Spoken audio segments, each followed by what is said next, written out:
I'd like to acknowledge that we have some members on the line. Trustee Guzman, are you here? I'm here. Yes, I'm here. Thank you. Trustee Williams? I'm here. And I believe we're working on getting Trustee Bustamante Adams on the line too. Perfect, thank you. I'd like to welcome everybody today. My name is President Garcia Morales, and I'll call this special board meeting of August 4th, 2023 to order. The time is 4:06 p.m. I'd like to remind everybody to please silence their electronic devices I'd like to begin by acknowledging the land in which we gather, which is territorial homelands of the Nuwu, the Mawapa Band of Paiutes, and the Las Vegas Band of Paiutes. We're going to move on to item 1.01, flag salute. Trustee Zamora.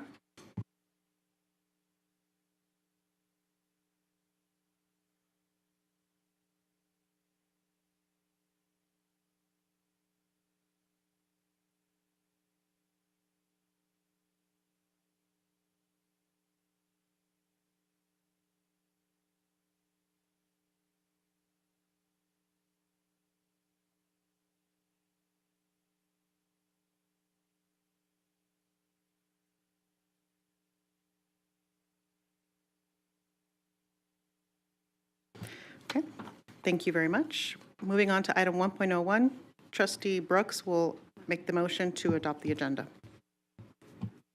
Thank you. Madam President, members of the board, I would like to make a motion to adopt the agenda with the following changes. Reference material is provided for item 2.01, public hearing on and possible approval of the new negotiated agreement of 2023 to 2025 between the Clark County School District and the Education Support Employees Association. Additional reference material is provided for item 2.02, public hearing on and possible approval of the new negotiated agreement of 2023 to 2025 between the Clark County School District and the Clark County Association of School Administrators and Professional Technical Employees. Thank you, Trustee Brooks. Trustee Cavazos. Thank you, Madam President, and I will second Trustee Brooks's motion.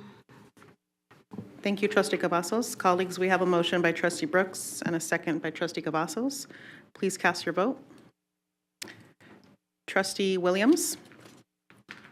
Aye. Trustee Guzman. Aye. Thank you, colleagues. That motion passes 6-0. Trustee President Bustamante Morales. Adams is on. Yes. Thank you so much, colleagues, for pausing me there. Trustee Bustamante Adams will take your vote. Aye. Thank you. All right, colleagues, that motion passes 7-0. Thank you very much.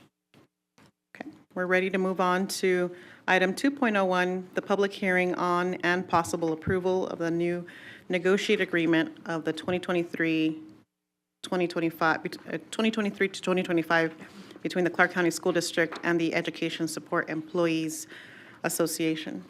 Dr. Jara? Thank you, Madam President, members of the board. I just would like to, before I get started, I have some comments I'd like to make to really thank all three bargaining teams through this process.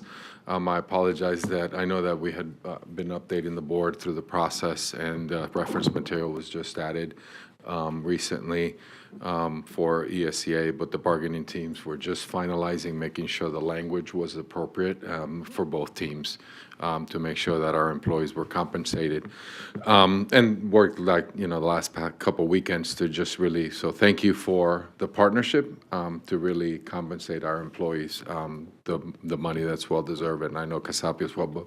But before we get into, if I may, Madam President. Dr. Jara, forgive me, I failed to make note that this item is an action item and that we've received public yellow cards. So if anybody is in the audience who has not had a moment to share their public comment card, please do so now. Dr. Jara, please continue. Thank you. Thank you. But before our chief negotiator presents the agreements, I would like to take a moment and have our CFO, our chief finance officer, go through the financials, because as I'm seeing and I'm hearing, there's $2 billion that were allocated there. And I know this has been presented to the board in a public budget meeting, historic funding by the governor.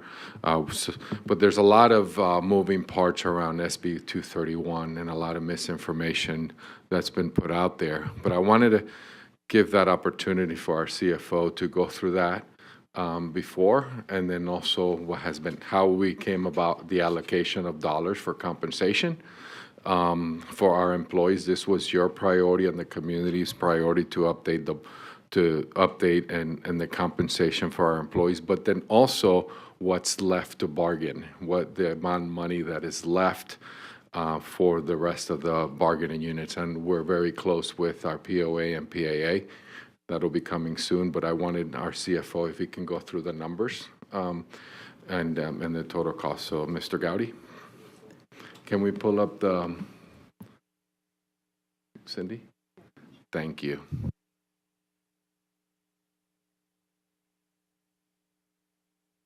Welcome. Thank you. Jason Gowdy for the record. Madam President, members of the board, Superintendent Jara. So I want to walk through the calculation on how the state provided in excess of $2 billion in additional funding to K-12 education during this biennium.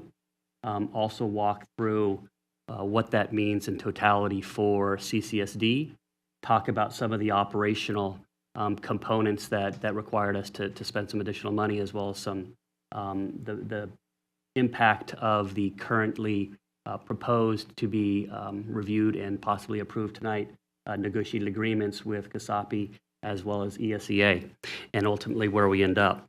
So the first piece that we're going to start with, and I know it's somewhat hard to read, but this is the statewide increases in funding for 2024, and 2025. So if you look in the very first column, fiscal year 24, there's a few different components, and this is not totality of funding, this is incremental funding. So this is how much more funding we got in 2024 over fiscal 2023.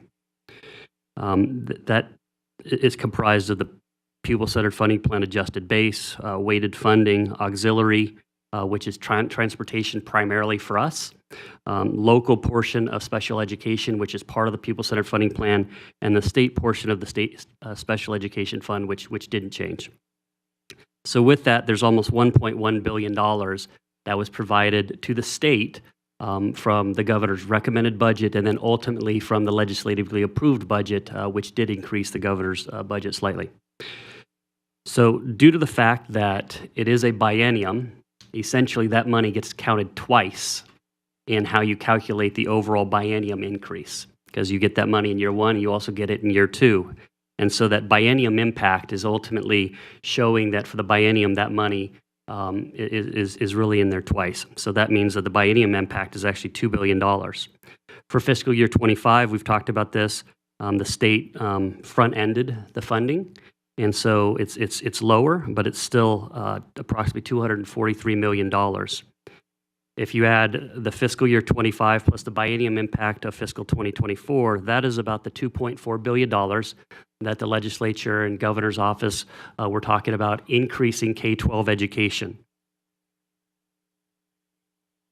And I'm going to stop there to offer any questions, because I know this is, presenting in a biennium is different than what we do. We typically just focus on increases.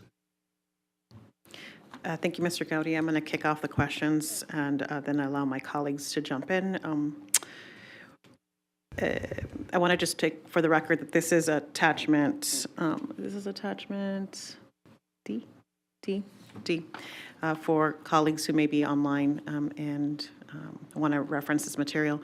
Mr. Gowdy, this total biennium impact of nearly $2.4 billion, this is statewide, or is it Clark County District specific?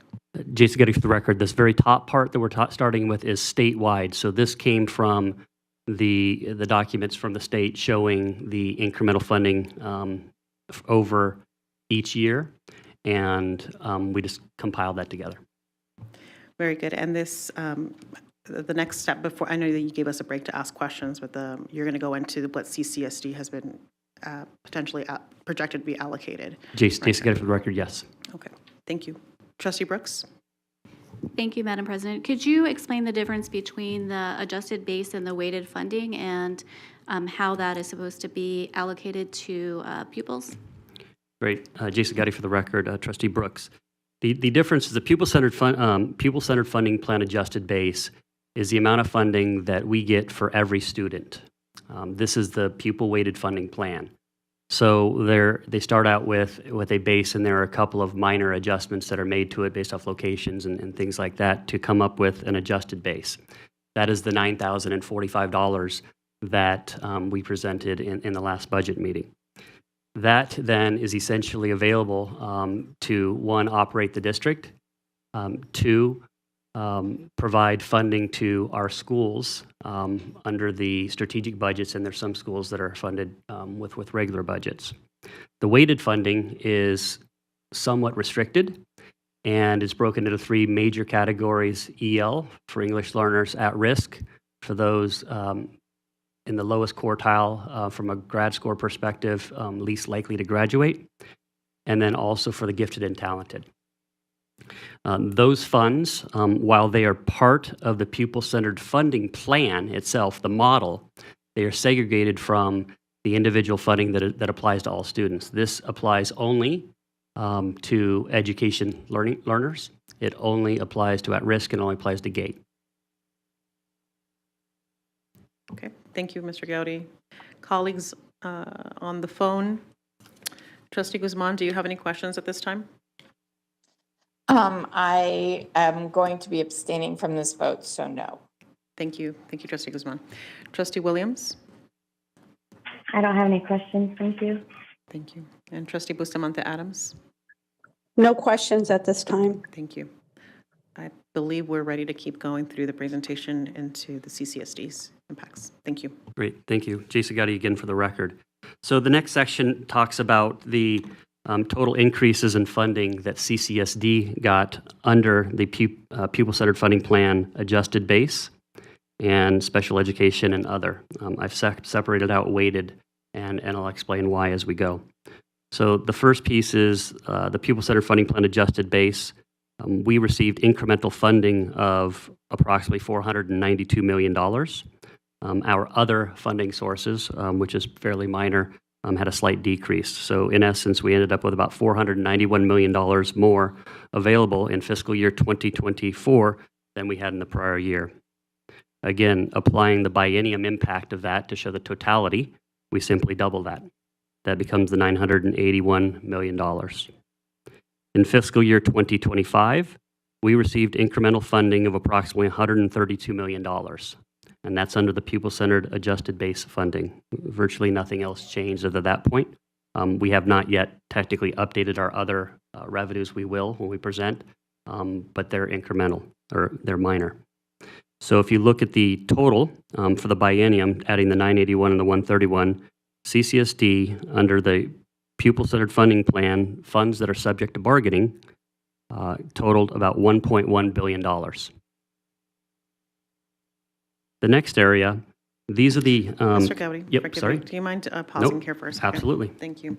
I actually have a question that I don't want to miss a chance. Subject to bargaining, when you say that these increases are subject to bargaining, what does that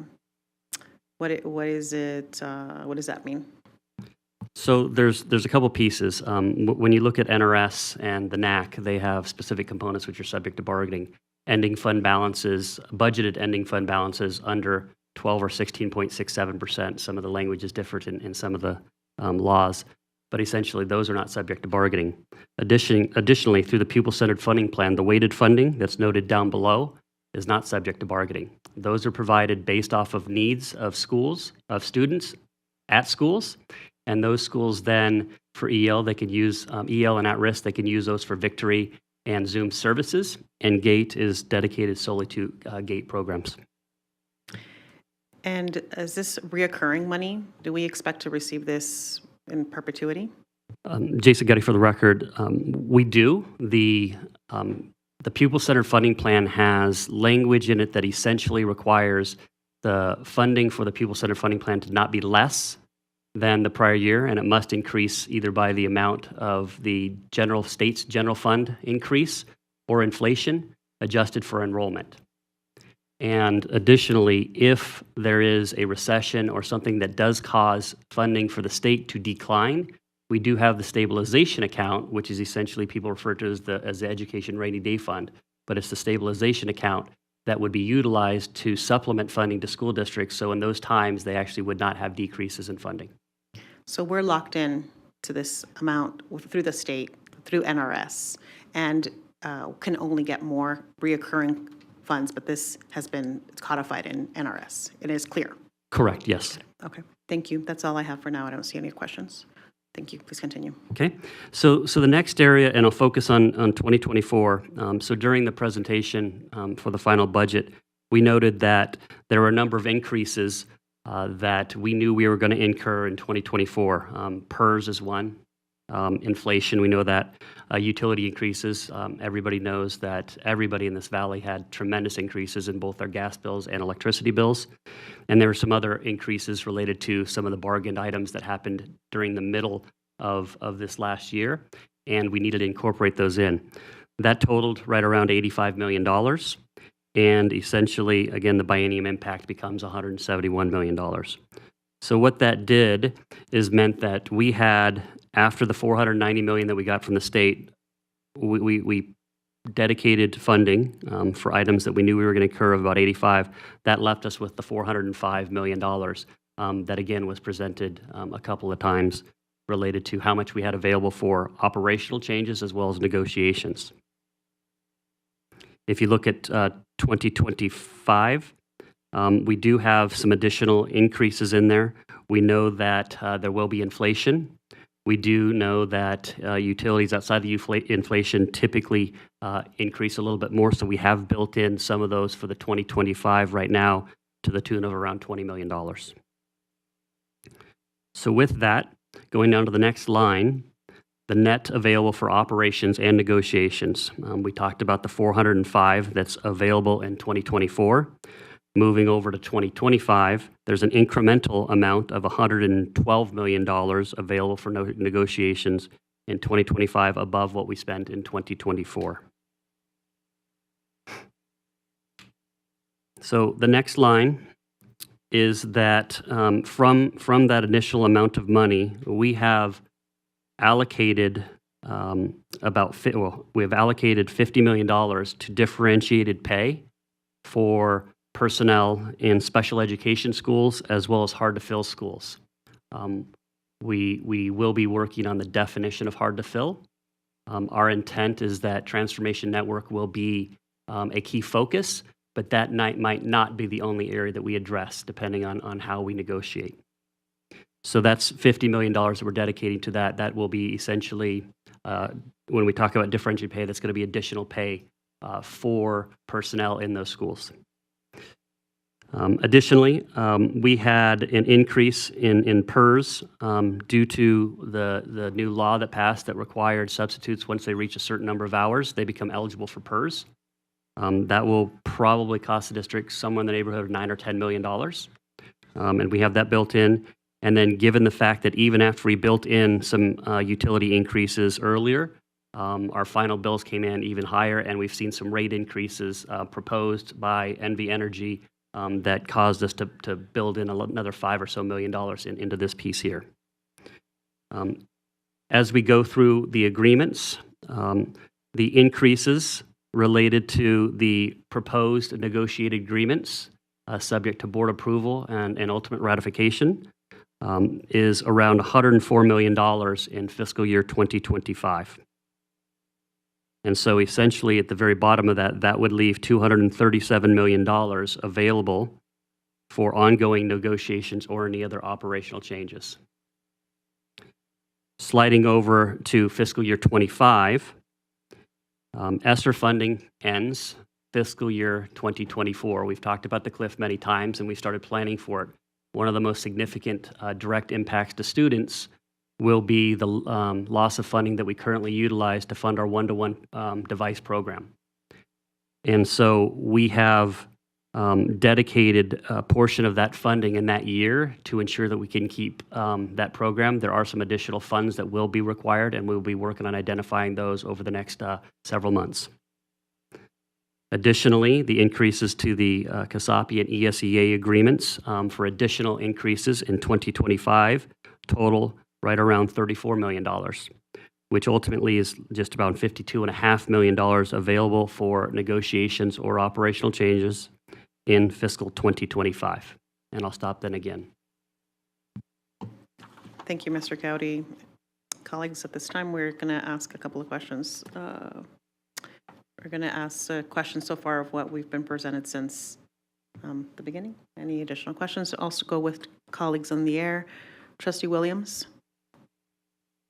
I don't have any questions. Thank you. Thank you. Trustee Bustamante Adams? Yes, I do have a question on the increase to the PERS. Does the district absorb that cost or is it passed down? Because you said we're setting aside 9 to 10 million for substitutes, but on the PERS increase, is that passed down to the staff member? Thank you, Trustee. Jason Gowdy for the record. We have not identified all of the exact operational components for that bill yet. There are a significant number of payroll challenges related to Social Security taxes because they pay Social Security during a period. As soon as they get past that threshold and become PERS eligible, we have to refund those components. So there's a number of operational challenges. The other component is everybody knows in the district that we are essentially, excuse me, we are employer and employee paid. So the employee covers half of the increase or half of the PERS contribution. Given the fact that we will not have the ability to go back and recapture monies from the substitutes for the first half or 3/4 of the year, we will, as a district, essentially have to absorb that. For the other components, we would have the opportunity to reduce the rate at which we pay substitutes to cover the employee portion of the PERS contribution. However, we believe that would have extremely detrimental effects on our ability to retain subs because their pay would go down by 16.5%. So we are going to have to, from our perspective, we have not finalized this, but we believe from our perspective we will be responsible for absorbing that entire cost. Trustee Bustamante Adams. Thank you. No other questions. I'm going to jump into this particular question. Mr. Gowdy, this was a bill that was passed in this legislative session that requires CCSD or all school districts to contribute to PERS. I'm not 100% sure I know Mr. Story's here, but I'm fairly certain that it's all school districts. And once substitutes reach a certain threshold, I think it's 720 hours. Thank you. 720 hours. And if they work, the substitutes that work fairly consistently would probably reach that threshold in early to mid-January. And to be clear, we didn't, was there any funds that were allocated or carved out specifically for these costs that the district would incur for substitutes?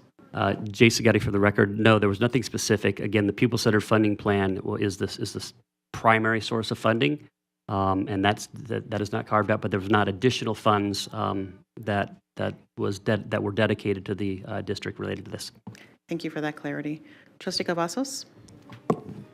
Actually, I think I'm kind of jumping ahead of myself here because I don't think Mr. Gowdy has gone into the one-to-one device program yet, right? Okay, sorry, zoning out here. Just wanted to ask on the funding allocated for that is on basically with our data that we have that's projected as far as the number of Chromebooks we have, the ones that we need to replace, the ones that have not been returned, et cetera? Correct, Trustee Cavazos, Jason Gowdy for the record. So the current spend under ESSER for our one-to-one device program is approximately $100 million a year, coming out of what we'll call operational funds. ESSER is funding it, but it's operational. Additionally, we have approximately $25 to $30 million of infrastructure costs related to one-to-one. We have to upgrade our Wi-Fi systems in every school almost on an every 5-year basis, given the new technology and the additional bandwidth that we need to support one-to-one devices. That money is funded through our medium-term bonds. So you will most likely, when we bring this back, we may see an increase depending on how many buses we need in that area, and we have talked about that in the past. And so what we have done is we have worked with our IT team to identify what I call a more bare bones minimum level of service to meet the one-to-one demands, knowing that we would not have 100 million available. And they have estimated the amount needed to maintain that minimum level right around $60 million. So we're dedicating 25 million of this. And again, we will be looking at other sources to fill that other 60 before we get there. And I'm confident we'll be able to do that. Thank you. Thank you, Trustee Cavazos. Trustee Brooks? Thank you, Madam President. Back to the PERS and substitutes, do we know if those substitutes can opt out of having 16% taken out of their paychecks for PERS? And also, is there an impact on like retirees that come back to the district and who may be receiving PERS? Jason, get it for the record. On the first question, I am not aware of any ability to opt out of PERS. It is basically, it's a state dictated law that those employees that are eligible participate. Mr. Story is here. He may know more information on that. And I do not know the answer to your second question. Okay. And I don't want to get too far ahead. Are you going to speak about funding for SB 231? Okay, I will not ask any questions about that at this time. Thank you. Thank you, Trustee Brooks. Trustee Zamora? Thank you, Madam President. I have two questions. The PERS bill number that just passed, do we have that bill number? No. Okay, thank you. And then just because we touched on the one-to-one device program, and school is starting, and there's a lot of questions around this program, and I know it might be a little bit off track, but every student should have a device, and they should be able to take it home with them, correct? Superintendent Jar, for the record, yes. Trustee Zamora, we're having conversations. Actually, I spoke to Mr. Casey this morning and Dr. Delmont as well. Yes, and we will be communicating that at school with all our principals. Okay, because there is a lot of money going towards that. And a Yes. follow-up question to that. There is schools, I guess, requiring a payment for the students to take their That should laptop, not happen. Chromebook and stuff. Where do those funds go? So, Superintendent Jar, for the record, the only fees that we are collecting is if it's a loss, and it's a school, or damage, that's a school level decision. The budget, the money stays at the school. But their parents are required to pay a $20 fee. They should not. So Thank we you. need to clarify that with our principals, and we will. They should not be charging kids for devices when It's a this tech fee. district and the state is invested. So we will clarify. Great question. Thank you, because it's called a tech fee and they're requiring $20. No, Thank you so much. Thank you. Is that it for now? Thank you so much, Trustee Zamora. Okay. All right, Dr. Jara? Yes, and thank you. If I can get ahead a little bit, I know that Trustee Brooks, Superintendent Jar, for the record, I know Trustee Brooks was asking about 231, and I have our CFO speak to it, because one of the things that I did want to add, and it's on reference material, is the communication that all superintendents and CFO received from LCB on yesterday, as a matter of fact, August 2nd, we received the communication around the language on 231, that it's one-time money. Money, it's not recurring, and I know that there will be some conversations, but I wanted to thank, again, ESEA and the Teamsters for really partnering with us to address this. And obviously, there's some things that we were negotiating. So if Mr. Gowdy can clarify for the community, because there's been a lot of conversations publicly and misinformation being shared. And I, as your superintendent, and as when you look at tax dollars and when you look at the history of this district, I said this yesterday, that we were given raises with money that was allocated, and then we go and try to find more. And we don't, I can't negotiate in good faith for our employees, for our students, with money that we don't have promised to come back. I think if the legislature would have included in the pupil center funding formula, it's money that then it's available for bargaining. So I just, for the public to know, and our partners, that one-time money is not a good practice for us to be given raises. So, Mr. Gowdy? Go ahead. Thank you. Thank you, Jason Gowdy, for the record. So before I get into SB 231, I just wanted to touch again on the weighted funding.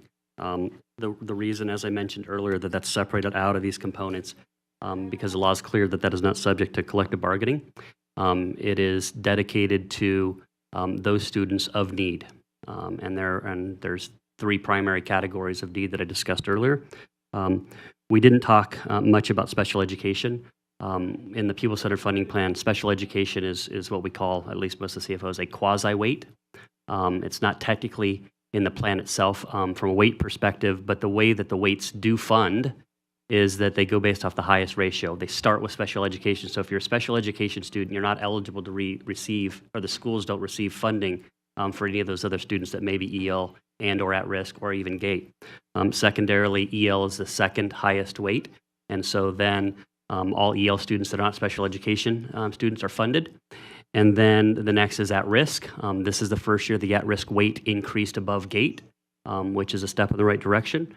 And ultimately then any at-risk student that is not special education or English learner, they would receive funding at the school, or the school would receive funding for those students, and then finally the GATE program. And so, and as I mentioned, those funds have a very prescriptive list of items for which they can be dedicated. There's Zoom services and Victory services listed in the law, and those are the services for which those funds can be expended. So with that, we essentially received incremental funding of right around $203 million. The vast majority of the increase in funding the district got as it relates to that year is in the at-risk category, and primarily that's a result of the new definition of at-risk students, because it looks at the lowest performing quartile as it relates to graduation score. Secondarily, if you look at what the incremental increase is in 2025, it's right around $16.1 million. The biennium impact of that is just about $423 million. So if you look at the total amount of increases in funding to the school district over the biennium, we received just about $1.1 billion under the pupil-centered funding plan for operational needs that are subject to bargaining, and another $400 million or $420 million related to incremental funding for weighted funding. Colleagues, are there any questions about this last piece? Trustee Cavazos?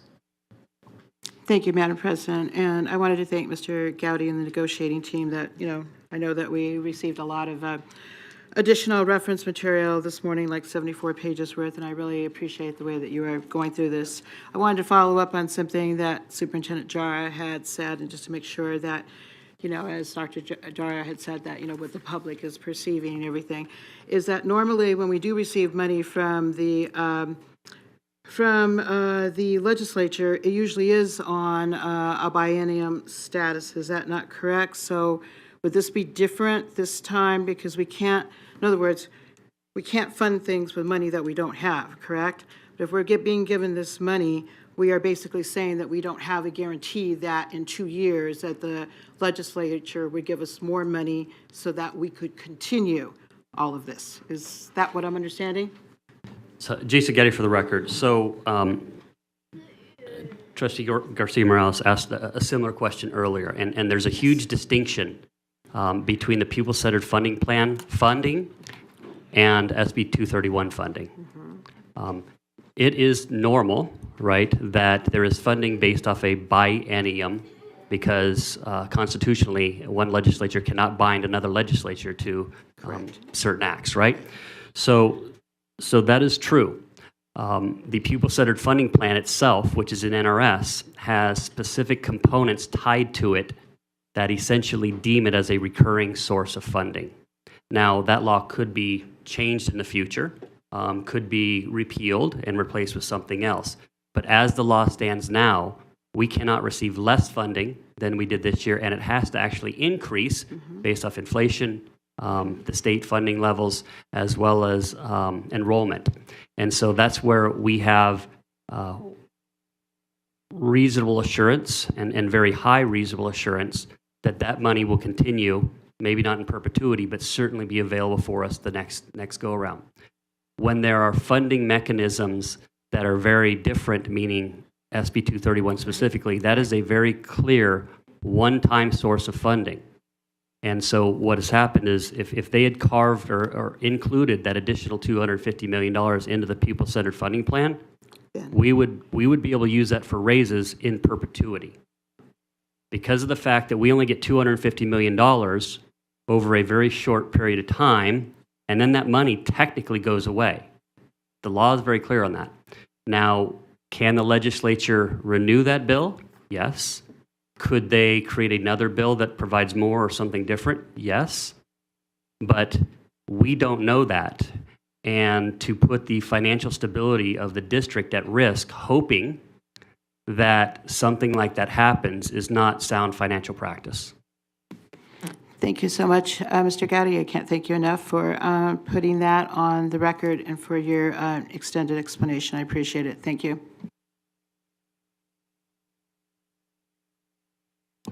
Okay. Thank you for that question, Trustee Cavazos. Dr. Jara?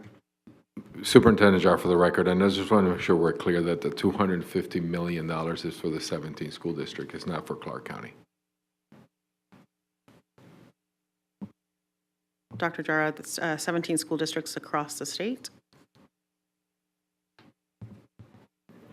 Yes, and I, as a charter authority, Mr. Gowdy, we need don't to think so, clarify no. that, but, okay. Yeah, 17 schools districts across the state, $250 million through SB 231. We don't, this school district, this board does not make decisions based on hopes of future, hopes that will ultimately impact the lives of people and employees, and I'm grateful for our clarity, crystal clarity, even if that means taking extra heat from members of the community who believe otherwise. Trustee Bustamante Adams. Thank you, Madam President. My questions, Mr. Gowdy, is first, the $405 million available for operations and negotiations. What is the percentage of that minus the utilities, the PERS, the other amounts where we have set aside for the increases? What's the percentage? Number two, from what I understand, there has been an increase in the number of students that we have in special education. And so my question is, what are the numbers that are not covered in ELL or the other category? I can't remember what you said. And then my last question is the stabilization account. Is there a number associated in that stabilization account that we know of? Thank you. Jason Getty, for the record, to clarify, you're asking how much, what percentage of the $405 million is available for negotiations? Okay. I don't know off the top of my head, but I can calculate it while we're maybe doing some other things, and I'll get that for you. The second question, you talked about increases in special education. We, like many other districts across the nation, are seeing an increase in the number of special education needs, whether that be more programs, more IEPs, or more students. So what this money, to be clear, this money is dedicated towards creating differentiated pay. There has been a lot of conversation in the public related to teachers and other support professionals that are working with those students and it requires extra work and they demand extra pay. This is what we're talking about, providing additional pay to help attract more people and also retain them in those positions that have some additional challenges. Thank you, Madam President. So do we know the number of increase in special education? The district does. I do not. Okay. I know if Dr. Cortez was here, she would know. I just do not have that off the top of my head. Okay, and then the stabilization account, if we know, is there an amount associated with that? And then I believe in this last legislative session, accountability was put on to the funding commission, if that is accurate, not only coming up with the weighted averages, but also an accountability component. So Jason Getty for the record. I do not know how much is in the stabilization account. I know that it was in excess of about $500 million at the beginning of this session. And there is a limit on how much can sit in the stabilization account. And I believe that there was a bill that did increase that percentage to something like 15%, but I do not know that for sure. And I do not know what the ending balance is after, because I do believe there are a number of programs that were proposed to be to utilize that stabilization account, and so I don't yet. We typically get that update from NDE probably in September, October. They provide us updates, and I haven't had that yet, so I don't know. And then on the accountability piece, yes, there was a bill that did have a number of increased responsibilities for the funding commission. I know that we are scheduled to start meeting again fairly soon. Our chair, Mr. Guy Hobbs, had sent out some information, and so we intended on assisting with that component since the beginning, and there were already some components of accountability built into that. I just think they're probably a little bit more clarified now. Thank you, Trustee Bustamante Adams. Thank you, Mr. Gowdy. Trustee Zamora? Thank you, Madam President. Do you know by when we will know how much CCSD will get from the 250 million? Jason Getty for the record, no, we don't yet know. There's a couple of things that have to happen. First is we were required to submit a report with the number of our FTEs that were prescribed by the law and by NDE. We submitted that on August 1st when it was required. We have received a few different updates on the concerns that the districts had with conflicts in how the law is written, how the instructions are written, and such. And so we are working with them. They've given some additional guidance today. And so that's the first step. Subsequent to that, then NDE is required to provide that to the Interim Finance Committee by August 15th. And what that does is that essentially sets our proportion of employees eligible under SB 231. There's two ways that we get funding. One is somewhat of a matching principle, meaning that if we gave raises and increases in pay amounting to $100 million during this biennium, we would be eligible for up to $100 million, subject to the other calculation. Given the fact that you've seen the numbers that we're providing and what we would be offering, obviously, to CCEA, we will far exceed the $250 million that is allocated to the entire state. And so by default, we will be forced into the calculation of our proportion of employees compared to the rest of the state. Ballpark figures, we're somewhere between 70 to 75% of the employees, which would put us somewhere in the $170 to $180 million range. That's what we're estimating. We don't know. And because the one component relies on us providing budgeted information or completed negotiated agreements, we can't submit all of that to the Interim Finance Committee yet until we have those pieces in place. And then after that, I don't know how long it would take them to actually award us monies. Thank you. Thank you, Trustee Zamora. Trustee Brooks? Thank you, Madam President. I want to touch on the last point that you made. So we can't make any allocations of SB 231 money until we basically settle negotiations and we know what the financial impact of those are going to be. So included in this guidance today, which has concerned me just because I don't fully understand it, is that they did mention that we could apply in multiple tranches. I think that we could as a district, because we know that our matching concept in the first one would far exceed. So we may be able to get our portion of funding as it relates to any of the bargaining groups that we were able to reach an agreement with. It's not crystal clear, but that's the first time that they have mentioned. There's nowhere in the law that says you can do these pieces. It says that you have to show your budget. This new guidance that I think we got today does mention tranches that we could apply throughout time. I think that that's because they understand that the 250 would be used up completely by CCSD, and they're going to force us, and if not everybody else, to the proportionality piece.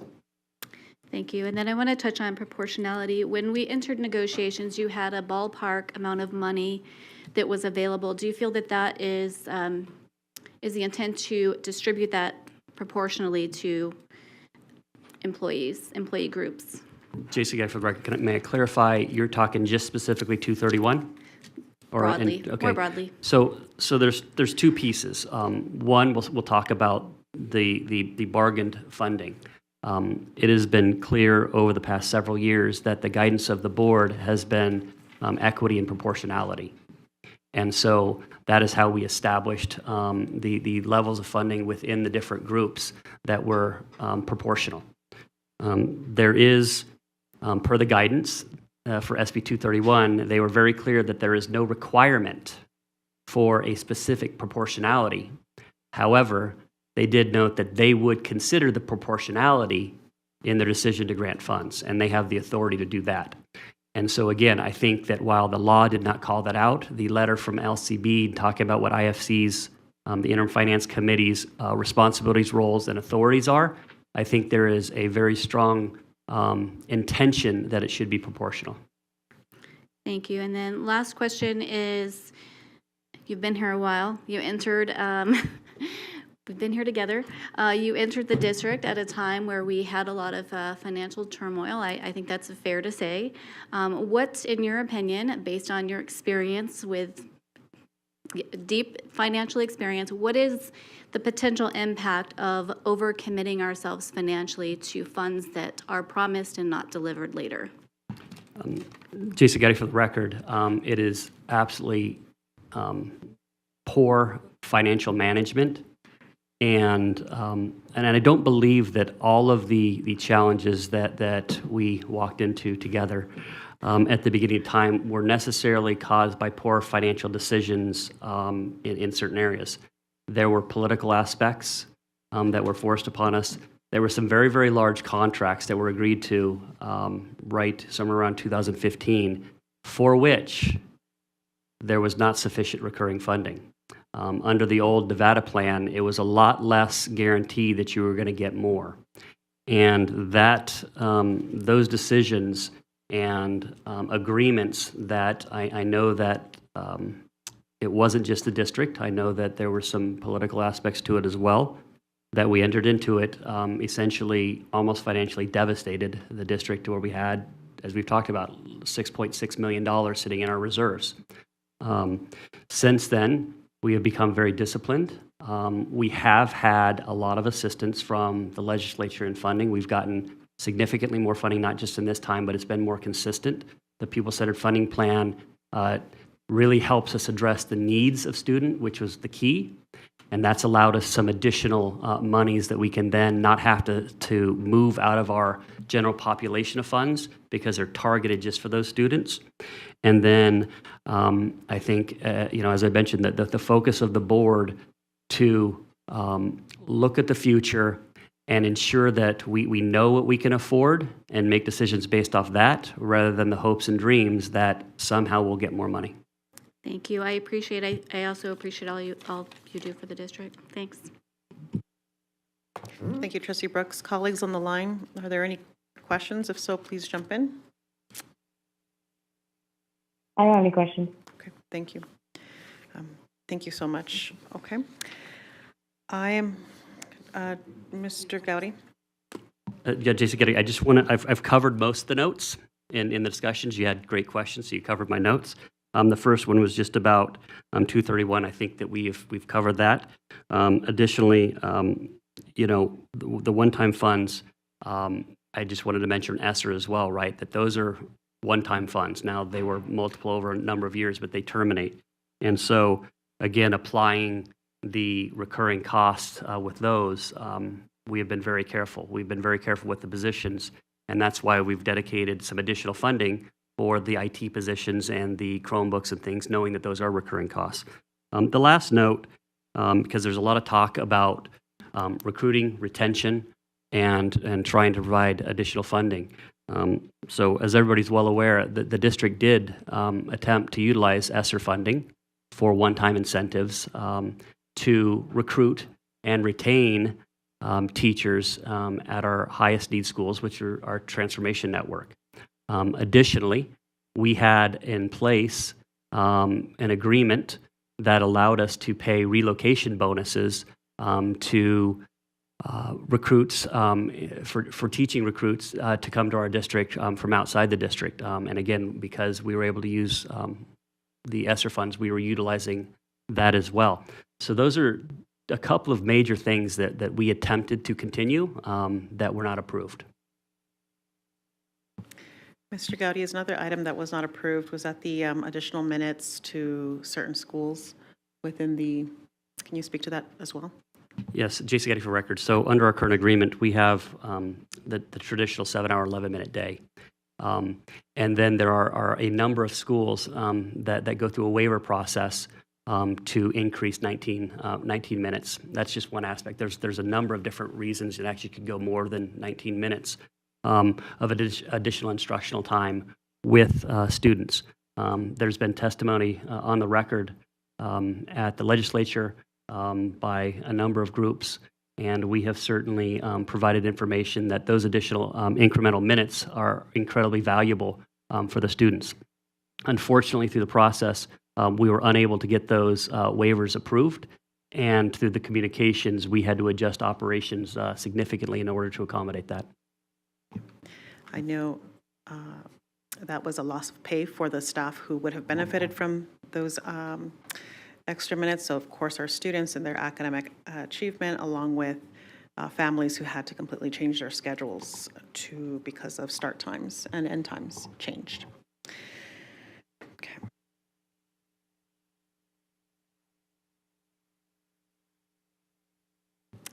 All right, I think we are ready to move on to the next piece here.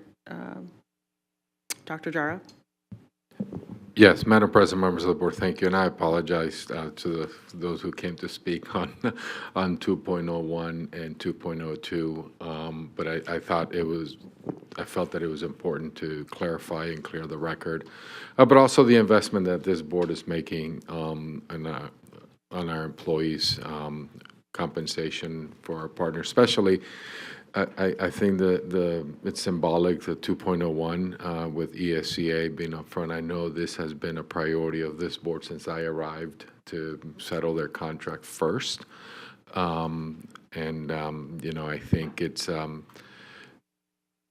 it was important for us as a district to call the special meeting on a Friday before the start of the school, so all our employees would have their assurance that they will be compensated with their new agreement that you will be approving. So I'll turn it over to our chief negotiator, or would you like to do public comment? I just wanted to congratulate again both teams. Yes, thank you, Dr. Jara. We'd love Mr. Hall to go first, and then we'll go into public comment. Thank you. Nevada Revised Statute 288.1.153 requires that any new extended or modified collective bargaining agreement between a local government employer and an employee organization be approved by the governing body of the local government employer at a public hearing, and that the chief executive officer of the local government shall report to the local government the fiscal impact of the agreement. A tentative agreement has been reached regarding the 2023 through 2025 negotiated agreement between Clark County School District, or CCSD, and the Education Support Employees Association, or ESEA. The tentative agreement extends most previous contract terms and reflects changes in the following articles. Article 1, definitions. Article 4, grievance and arbitration procedures. Article 5, the responsibility clause. Article 6, annual leave or vacation. Article 8, association business. Article 10, callback pay. Article 11, sick leave. Article 13, bereavement leave. Article 14, military leave. Article 15, overtime. Article 16, holidays. Article 17, medical examinations.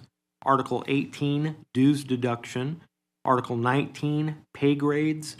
Article 20, Group Health Insurance, Article 28, Public Employee Retirement System, Article 32, Work Practices, Article 33, Progressive Discipline, Article 34, Special Conditions, and Article 38, the term of the agreement. CCSD and ESEA have drafted a new negotiated agreement which modifies the previous negotiated agreement approved by the Board of Trustees on November 18th, 2021. The agreement modifies the following terms. This is just a summary, obviously. First, refinements were made to the definition of days in Article 1, modification of mediation procedures, time periods relevant to the hearing and meeting procedures in Article 4, reclassification for employees who perform responsibilities of a vacant position for 6 consecutive months. This article, which is Article 5, was made consistent with CCSD Regulation 4293. Employees may accrue more than 85 days annual leave during the year, but total amount is reduced to 85 days on July 1st, Article 6. Callback pay was moved from Article 10 to Article 15, and Article 10 is deleted. Incremental increases in allowance for reimbursement for unused sick leave was addressed in Article 11. There's a title change from bereavement leave to leaves of absence, and time in which bereavement leave may be used is set and defined. Added language to provide for SOT elections, parental leave, medical leaves of absence for elected officials, and leave to vote. That is in Article 13. There is a correction in number 8. Available military leave was increased to 50 days. On some copies it says 75 days. That is incorrect. It is 50 days, and that is in Article 14. Callback pay provisions were incorporated and comp time reimbursement modified in Article 15. The Juneteenth holiday was added, and holiday pay afforded for regular work days and scheduled overtime, and that is in Article 16. The reimbursement for medical examinations is increased to $65. That is in Article 17.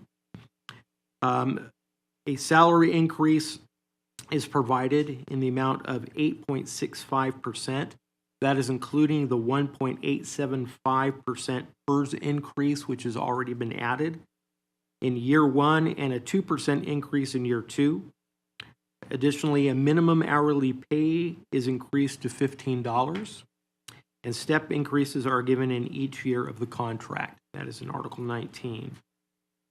Health insurance contribution by the district is increased by 15% in year 1 and by 5% in year 2. That is in Article 20. The obligation to uniformly interpret work rules was reaffirmed in Article 24. The state mandate for the PERS contribution to 1.875% is noted, and there is an agreement in place which has already been approved by the board, which was to pay the PERS increase as of July 1st, 2023. And that is in Article 28. Again, in Article 32, obligation to uniformly interpret work rules was reaffirmed, and provision of back pay for suspensions without pay if no misconduct is found after an investigation is given, and days suspended from work may now be served overtime. That is in Article 33. There is a shoe allowance now for food service workers and a tool allowance for mechanics. That is and bid procedures for bus drivers and bus aides is clarified in Article 34. And lastly, the term of the agreement is, of course, extended for an additional 2 years through 2025. The terms of this agreement will be effective prospectively from the date of approval and signature. The fiscal impact of the changes to the agreement is a cost to CCSD of approximately $110,810,000. A fiscal impact analysis has been provided, which summarizes the expected fiscal effects of the negotiated changes. This is the time and place to conduct a public hearing on and discussion of and possible action on approval of the 2023 through 2025 negotiated agreement between the Clark County School District and the Education Support Employees Association.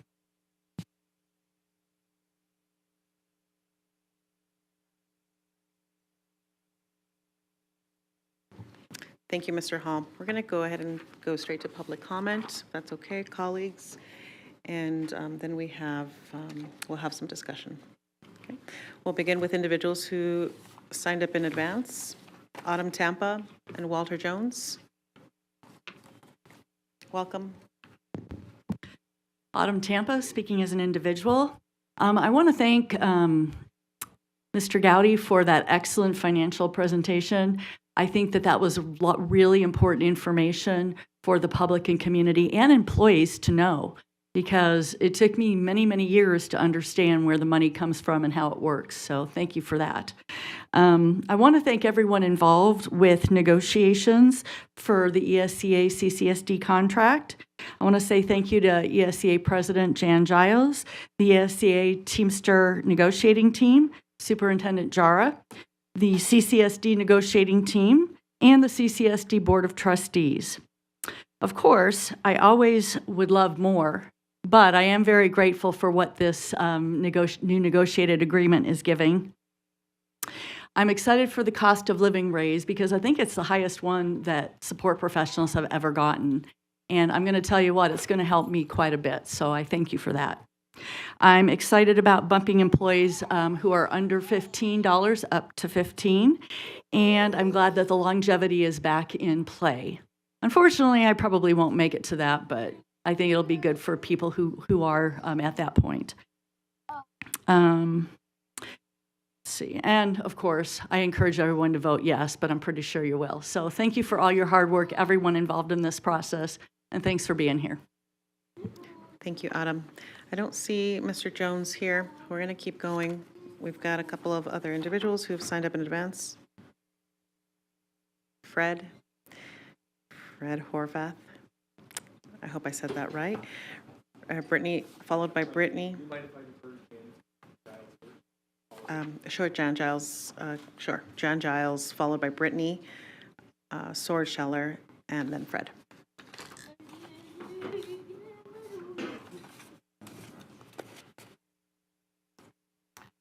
Hello, good evening, Madam President, Superintendent Jara, members of the board. Jan Giles, ESEA President for the record. Negotiations are never easy, but we believe this agreement brings well-deserved compensation through wages and paid benefits to support professionals. It also includes necessary increases to ensure support professionals didn't receive a salary decrease due to additional contributions for retirement set by PERS. We are pleased to report that this agreement makes a big move forward for the lowest paid support professionals by setting a new minimum wage of $15 per hour. With this new minimum, as well as the new longevity stipend for our long-term dedicated employees, we hope to begin to retain valuable employees and stop this disruptive revolving door. The cost of living increases and step increases will begin to help cover the recent inflation issues facing our employees. This will have a real impact on the lives of our employees. We look forward to the state legislatures increasing of funding to education and for CCSD to continue moving the support professionals to a higher living wage. This will benefit CCSD, support professionals, and our students. CCSD will have less vacancies, support professionals will feel valued, and students will receive the education they deserve. I would like to thank the CCSD negotiations team for their willingness to have collaborative discussions in a cooperative way to achieve real movement for our support professionals. Lead negotiator David Hall and CFO Jason Gowdy were quick to respond to questions, open to problem solving, and providing the necessary information in a timely manner. We also appreciate the trustees for providing proportional funding for all units in negotiations, and we ask for your support in this agreement and voting yes. Thank you. Thank you, Ms. Giles. Ms. Riknisha, you're going to be, I see you're on 3.01. It's going to be about another 30 minutes or so before you're brought on board. at least. Just a heads up, you're under 3.01. We still have another item to go through. Jen. Brittany? Michelle, is Brittany here? Oh, come on up. Thank you. Hello, Brittany Sword, here for the record as an employee, as an individual. Thank you, everyone, for these negotiations. We appreciate it. I just have a couple concerns with bumping the lowest paid employees up to 15. What happens to that person making the 1538 now? Do they just get their 6.77 increase after that PERS? And if so, if we have a let's see, a food service worker, no, someone already making that new minimum. So if they're at that 1538 with that 6.77 increase, 9-month employee, say they work 7 hours a day, 5 days a week, that is an annual raise of $1,384. I don't know about you, my expenses have gone up so much more than that. So I just want to take a look at how the new pay grades and pay scale is going to be after we raise that minimum. Also, I mean, a lot of our food service workers especially could have gone somewhere else to make more money. They could have gone to Chipotle, Arco, McDonald's, and they have stayed here for the children. And they make the least amount, and they get the lowest percentages when it comes to these negotiations. So some of them are only getting less than $2,000 increase a year. So I just want clarification on how that pay scale is going to look now. And I love bumping that up to 15. Like, this is awesome. I think our support staff, they need this. But one thing that doesn't make sense to me is a 6.77 cost of living increase when our current pay is not even enough for these people to live on. We need to match cost of living now, and then we can say, here's your increase for the year. But right now, what people are making, they're barely getting by, if even getting by, without help. We send out a handbook of here's some resources for you in case you can't pay your bills. We shouldn't do that to our employees. We shouldn't be expected to hand them these resources and say, sorry, I know you have a job and you work with the children, and that's not enough. So we need to look at what the cost of living is now and bump those people up and go off of that, because right now we are 20% under the average entry-level job market wages. So that was all. I appreciate all of you. Thank you so much for your time. This is my first time to a board meeting, so I know I probably wasn't as eloquent as I had hoped to be, but I appreciate you taking the time to listen to me. Thank you. Thank you, Brittany. We are not able to engage in a back and forth discussion, but certainly appreciate your comments. Fred? Good evening, Madam President, Trustees, Dr. Jar. I'm Fred Horvath. I'm the Principal Officer of Teamsters Local 14, and I'm here to ask for your support for this collective bargaining agreement. This is probably number 130 as far as collective bargaining agreements over. That's why I look like I do. So I want you to know that one thing that I always try to do in this process, and we firmly believe it, is that you can improve the relationship through the collective bargaining process, and I feel very strongly we did that, and we will continue to do that. It was very collaborative, work the issues, not each other. I want to thank you for the magnitude of support of getting this done early. This is unprecedented for this group. It's been 20 plus years. It's usually November, December, later than that, and given the magnitude of these resources, it's incredible that they are going to get this done now. I want to also thank you for several years of support, particularly in the magnitude of the lump sum increases. In their totality, they exceed the annual salary of a lot of these people. And so really appreciate Dr. Jar, Mr. Gowdy's support in providing those resources, your approval of it. I also want to tell you that I'm completely confident we'll be back here asking your support for a memorandum of agreement spending Senate Bill 231. We fully understand that it is 2-year money, and we made it clear from our very first proposal, we'll reach a 2-year deal. And we are telling our employees, our members, your employees, that we're going to get this money. We are not going to leave $70 million that could be there in their pockets on the table because of fear. We're going to reach an agreement with the district. It'll be for 2 years. They will know the money will be gone if we don't do our job, and our job is quite simple. Go get the money again. Go get it built into ongoing funding. So I hope we're back really soon. Was encouraged. There were additional guidelines issued yesterday, today, starting to get some detail around it. We're really excited about it because it, again, will be of a substantial amount for the people that we represent. So thank you. We really appreciate your support. Dr. Jara, Mr. Gowdy, David, Jan. It was a really great exercise, and we really ask for your support. Thanks. Thank you, Fred. Okay. At this time, I'm going to turn it over to Trustee Guzman. Trustee Guzman? Thank you, President Garcia Morales. At this time, I need to let everyone know that I will be abstaining from this vote because I work for the Nevada State Education Association, which is affiliated with ESEA. Thank you, Trustee Guzman. Colleagues, this is a moment in time where we can have a discussion and or be prepared for a vote. I actually would like to cast a, before I jump in there. Thank you, Trustee Brooks.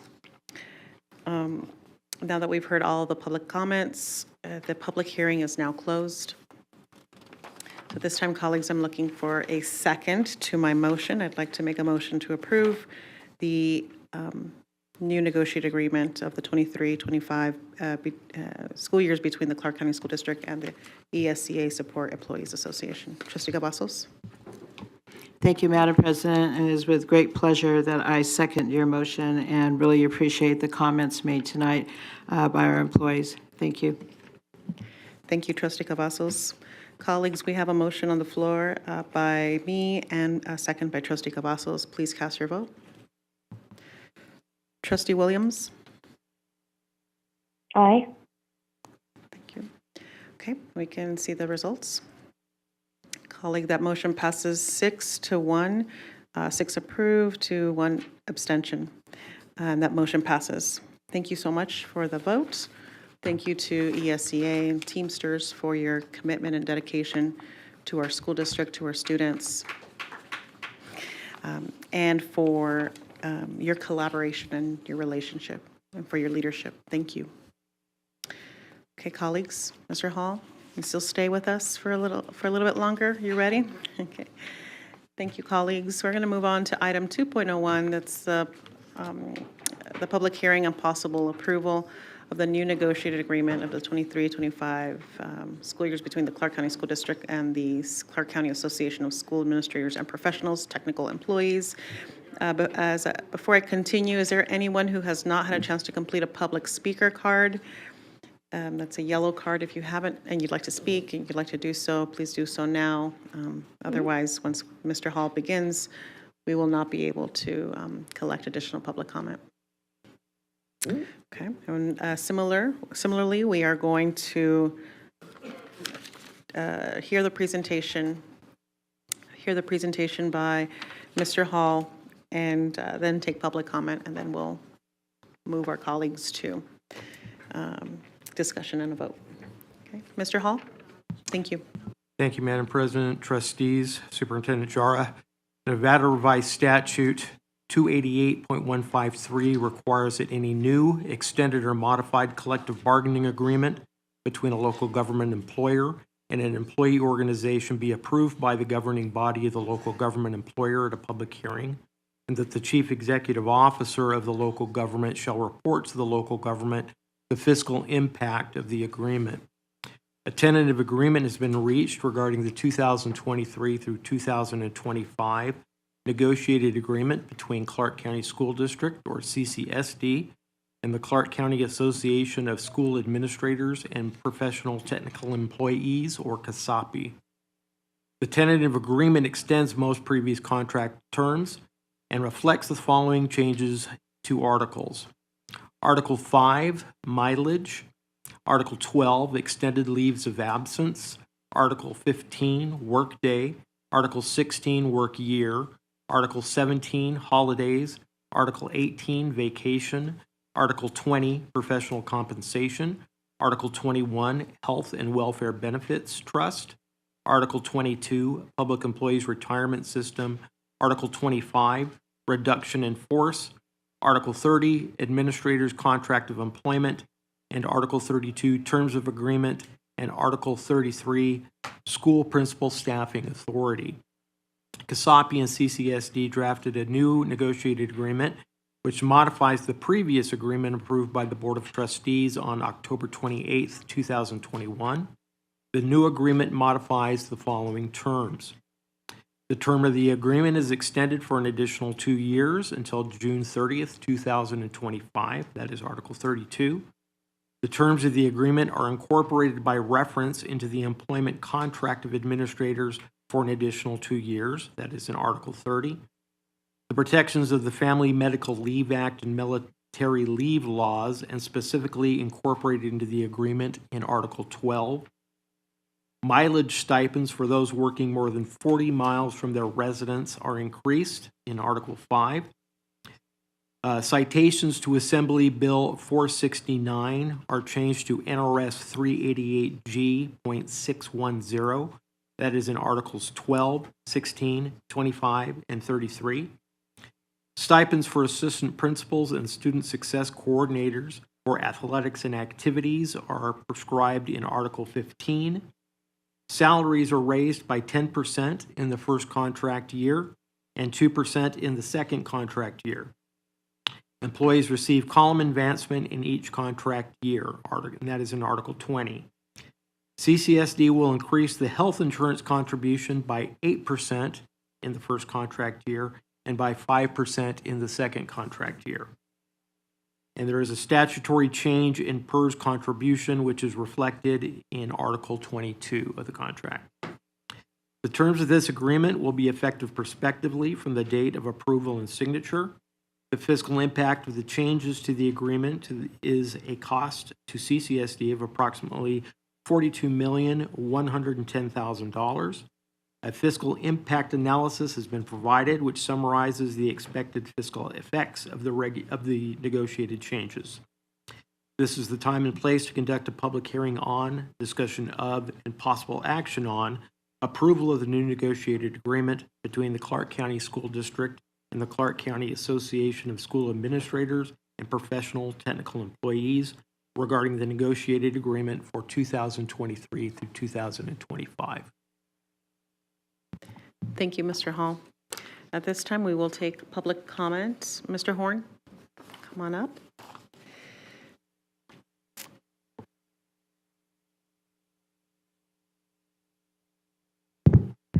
Good afternoon, President Garcia Morales, members of the board, and Superintendent Jara.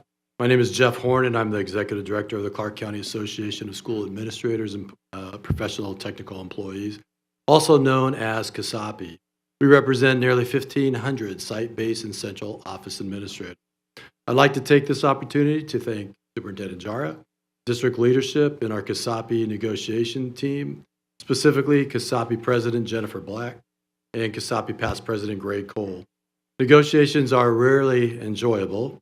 However, I appreciate the professionalism and dedication on both sides as we came together to reach a tentative agreement prior to the start of the school year. Recently, KASAPI held a general membership meeting to discuss the tentative agreement. Our membership overwhelmingly voted to ratify this contract with 98% yes vote. We believe that this contract fairly compensates our dedicated and hardworking administrators, and we encourage your approval. Thank you for the time. Thank you, Mr. Horn. I believe at this time we don't have any additional public comment on this item. I would like to take a moment to indicate that this public hearing is now closed.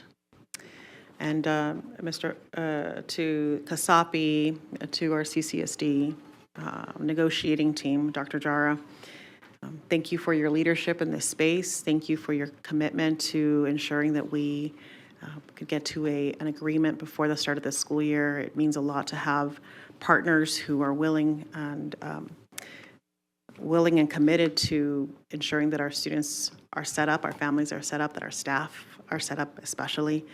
So incredibly grateful for the commitment here and where we are today. It's my honor to cast the request, colleagues, to submit a motion to approve item 2.02. I'm looking for a second. Trustee Brooks. Thank you, Madam President. It's my honor to second. Thank you, Trustee Brooks. Colleagues, we have a motion on the floor by yours truly, a second by Trustee Brooks. Please cast your votes. Trustee Williams? Aye. Trustee Guzman? Aye. Thank you, colleagues. That motion passes 7-0. Congratulations, KASAPI. We appreciate all the work that's going to take place this school year. All right, colleagues. At this time, we are now, thank you, Mr. Hall. Thank you, Mr. Gowdy. Wishing you a great evening. At this time, we're going to move on to item 3.01, that's public comment on items not listed as action items on the agenda. Okay. We're going to begin with individuals who signed up in advance. And this is because this is also a time, if you have not submitted a yellow card, please complete that now for public speaking. Otherwise, once we officially begin public speaking, we will not take any additional yellow cards.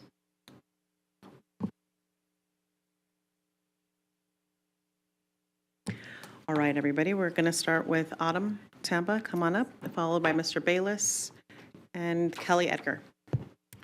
Autumn Tampa, speaking as an individual. The first concern is about all the vacancies for SPTAs and Title I SPTAs. To me, this is one of the most difficult and challenging positions at CCSD, and one I worked, but had a very difficult time doing. Hopefully, CCSD will find a solution to filling these vacancies soon. I have spoken to numerous instructional assistants who are being pulled to do the job of an SPTA on a regular, even daily basis. They are very unhappy about this because it is not the job that they signed up for and not the job that they were hired for. And many principals are not paying those instructional assistants the responsibility pay that is guaranteed in the contract. I would hope that the region superintendents and the school associate superintendents are directing principals to follow the contract with all employees, including education support professionals, especially in regards to this responsibility pay. The next item I want to mention is one I believe is very important to consider in the next contract negotiations, and one I hear a lot of complaints about. In fact, it impacts me. And I'm not planning on staying up till 25 years because I did a lot of time in the public sector before I got here. And because of being surplused multiple times into lower paying positions, I moved up and I'm on an I. Okay, I can't go any further on the salary schedule as far as steps go. If I waited for longevity, it would be 9 years for a longevity pay and no step raises for 9 years. So that is something that I think needs to be addressed. Those employees who have worked the longest and been the most dedicated and toughed it out like me are getting the least as far as it comes to salary increases. And that definitely has to be fixed. And I guess I slipped up on the legislative session because I did not know about that PERS thing with substitute teachers. That's going to hurt me when I was going to go back to substitute teaching. Now I have to be cut off and I can't do more than 100 days. But it's also going to dock substitute teachers out of their Social Security at 50% sometimes. So I'm going to go look that up and I'm going to research and write some emails about that and hope it gets reversed. That was the worst thing that could have happened because you're going to have a lot of substitutes that stop at the 100 days and not want to go on because they don't want to dip into PERS. It's not worth it. You lose too much. So those are the couple of things. I appreciate being here. I always enjoy talking and I always enjoy listening to other people's comments and learning things. So thank you. Thank you, Ms. Tampa. I don't see Mr. Bayless here today, so we'll go with Ms. Edgar. Followed by Kelly Edgar, we'll have Nicole Beer, and then Rakisha Skin Warriors. Dr. Jara, Dr. Larson Mitchell, members of the board, Kelly Edgar, for the record. It was reported yesterday that because of the historic funding my union fought for in Carson City, licensed educators in charter schools received life-changing raises of 20%, with many of their campuses now surpassing CCSD's starting pay. And charter schools managed to do that without even having access to SB 231. I'm thrilled for them. They absolutely deserve these raises, but what's infuriating to us is that CCEA did the bulk of the heavy lifting in Carson City, and the bulk of that funding went to CCSD, and it feels like to us that the bulk of the money is awarded to our highest paid employees in this district, our administrators. It's like you're intentionally driving teachers away. Senator Dina Neal said legislators were deeply concerned about CCSD leadership wanting to protect their reputation over students and teachers. They did not do a record investment statewide in order for CCSD to nickel and dime teachers and students. Senator Majority Leader Nicole Canizaro stated on Wednesday, we as a legislature budget for the biennium. So the idea that somehow this money just isn't available in the future is a ridiculous argument for not providing raises that are owed to our teachers. And finally, Carrie Ann Buck, Senate Minority Leader, tweeted over the weekend that it's so easy to do the math, but yet again, CCSD does not take care of its people. Why is the superintendent not negotiating in bad faith? So the money's there. Claiming it's going to be taken away in 2 years would be political suicide for those legislators. They would have at least 18,000 people not voting for them. If you can hold a special board meeting today to approve contracts, then please consider holding a special board meeting next week to approve funding for your teachers. Keeping us in limbo is not what's best for kids. We are exhausted. We want to move on with our lives. We want to move on with the 2023-2024 school year. But that being said, we are also very angry and very fired up, and we are willing to do whatever it takes to make sure that we get the contract that we deserve.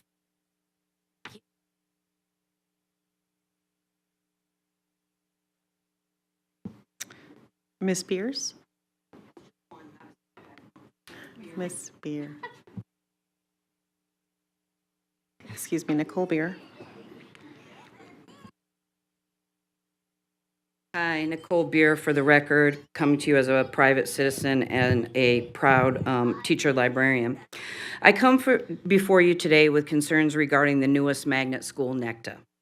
What should be the crowning jewel of CCSD in North Las Vegas is nothing but fool's gold. Mr. Cordia, the new principal at NECTA, you may remember him as a former principal of the year. I remember him as a principal who saw fit to not hire a librarian at his former school. Now he's done the same thing at NECTA. In spite of this being year 3 of policy 6150 and 6161, literally dozens of seasoned and some newly licensed certified teacher librarians applied for the job. We have verified with at least a few applicants that they were told by Mr. Cordia, we don't have the money for a librarian. Clearly an attempt to shame CCSD, this board, and leadership to cover his own lack of compliance. Miraculously, last week a name shows up on the NECTA website. It is listed as a librarian/theme coordinator, of which I cannot find a job description here at CCSD. The position was gifted, yes, we're back to that, to a teacher who has an elementary general studies and PE endorsements, of course this is all a matter of public record, and has never taught in a high school in CCSD, least of all library. Now normally I just make sure that librarians and their services aren't compromised. However, I became aware of another truly alarming gifted position at NECTA. The former principal of Legacy High School, who has not taught in a classroom in 23 years, ladies and gentlemen, 23 years, is teaching in the art department at NECTA. Being a new teacher at a magnet school has always been a very sought-after position. Was this really the only choice we had to teach art at our newest, brightest one? I'm an elementary school teacher in North Las Vegas. My students and our children deserve a quality magnet education that is close to home, close enough for families to take the bus or even walk to events at school. Instead, we've allowed Mr. Cordea to disrespect North Las Vegas and those historically disenfranchised neighborhoods in thought, word, and most importantly, in deed. How do we solve this library position at NECTA? The PE teacher was placed in the librarian job, becomes a full-time theme coordinator, whatever that is. Region leadership under Mrs. Perryman, who I've left 2 messages for and an email without reply, direct her employee, Mr. Corday, to refly the librarian position and immediately allow current librarians to have a chance to apply for the position. Now, I'm not sure how many current librarians would want to apply for 2 reasons. One, the administrator obviously doesn't value that position, and the school year's already started. But if CCSD can rectify the violation of policies and regulations, maybe we can repair the damage the school has caused even before Thank you, it is Nicole. opened up. Rakisha Sconiers.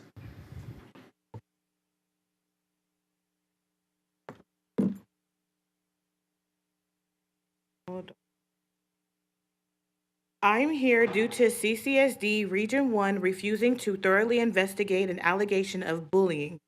My son was bullied at Katz Elementary by his school principal, Kelly Reed, on September the 7th, 2022, because he has to drink his meals through a bottle. Upon arriving at the school, I witnessed this adult pulling on my disabled toddler's arm and antagonizing him with his bottles. Upon entering into the office, she screamed at him and told him that he's 3 years old and should not be drinking from a bottle, and that CCSD does not allow bottles on the campus. She had no reason or no right to verbally antagonize or bully a 3-year-old based off of a symptom of his disorder. I reached out to Scarlett Perriman several times. Jara emailed Dr. Jara's emails. I'm getting ignored. When I reached out to another department within CCSD to ask, why did that investigation go left? Why did it come back that Kelly Reed did not bully my son when I witnessed it with my own 2 eyes and my own 2 ears? They told me that Scarlett Perryman did not investigate my child being bullied. He is a disabled toddler that CCSD is allowing to be bullied on your campus. He has the right to eat breakfast with his peers as he chooses. And if he chooses to drink it through a bottle, Kelly Reed should not have banned his bottle from school and then decided to protect herself by writing up a 624 report calling his bottle and his chocolate milk mixed with pureed vegetables a substance in order to protect her job and her pension. She knew she bullied a child and she did everything she could to protect herself. There are several reviews on Yelp and greatschools.org depicting Kelly Reed as a bully,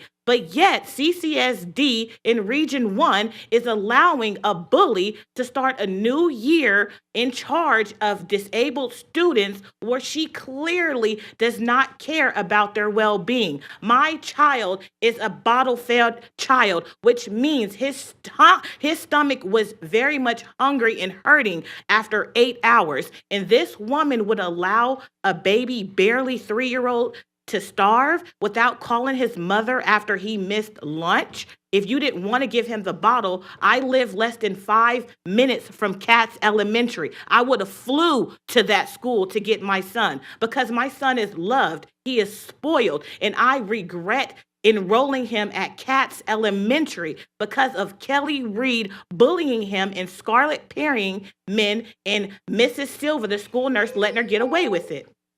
Thank you. Come on, Bubba. Yes, they did. For bullying my...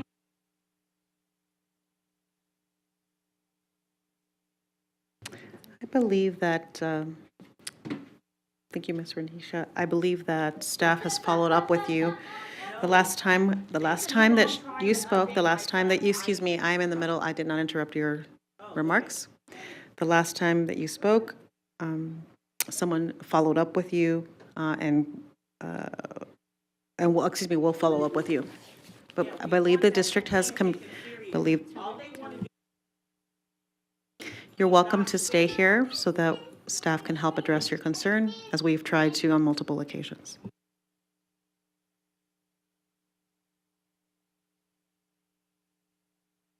We have one, Mr. Jones, who is also on 3.01. I don't see him here. Walter Jones, not present, but I do have a yellow card for Shauna Bradley Hart. Shauna, come on up.